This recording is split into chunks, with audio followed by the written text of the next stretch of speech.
This is about the integrated communications 2019 December assignment task 1B. It's about internal communication. How effective is your company's internal communications in engaging your employees? As you already know, by just having a meeting or sending an email, it's not going to engage employees. It's not going to make it interactive. It's not going to make your employees loyal to your organization. So that's why it's very important to see to what extent are the methods used by your company, maybe the types of meetings they have, digital communications, the emails, the notice boards, and more. Digital companies today will use internal social media like Workplace or Stack or Yammer or even tools like Dropbox so that employees are always up to date and engaged. And such engaged and loyal employees will always create better customer engagement, customer loyalty, and customer satisfaction. So this task looks at evaluation of different tools that are available to all of us. Look at all types of tools, maybe 10 to 12 of all types of internal communication tools.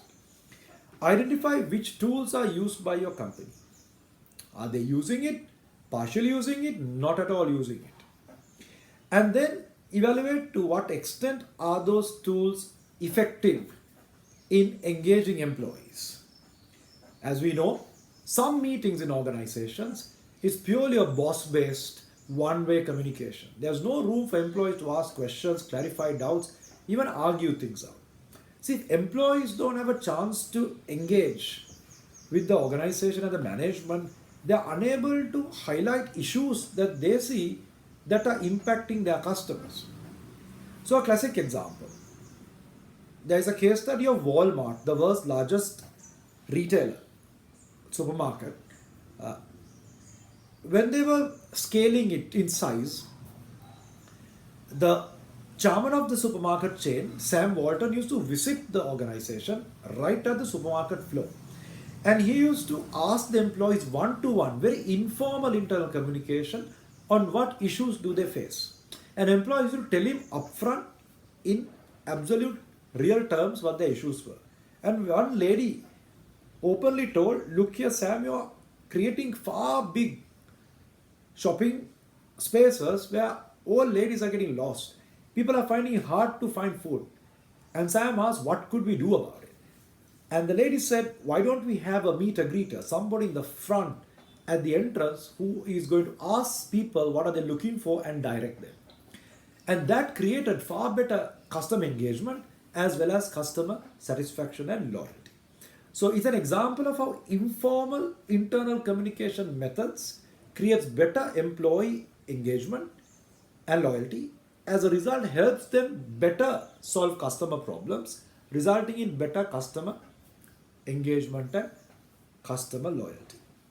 So remember, this task requires to evaluate. That means your command word is to evaluate. That means when you're evaluating certain tools, let's say stand-up meeting versus cross-functional meetings versus monthly town hall meeting, you got to use some level of research and data. Read about how these meetings generally in the world are successful. There are a lot of statistics about these. So look at the validity, reliability and the applicability to your company. Validity, reliability and applicability. Now that's critical part of evaluation. So you can conclude which internal communication tools are actually effective. So that's what this task is all about. So one suggestion is you might take an extensive analysis of all the internal communication tools. What happens in those tools? Who is involved in those meetings and who is involved in those WhatsApp groups? What gets discussed? Is it effective or not? Do employees have a chance to interact, two-way communication? So it's like a table, analyze, and to see what extent are those communication tools used to better engage customers. So that analysis can be annexed, and the key parts of that you could use as a summary table for you to write in the report for the purpose of scoring marks. So that's in summary what you need to do for task 1.b. Now remember, you will have to find some good sources of theory. When you're talking about meetings, where did you find that theory from? When you talk about intranet or social media, you got to have some good sources, online sources, uh, textbooks to support your work, as well as some good research findings to repeat what I said earlier. So that's the plan for this task.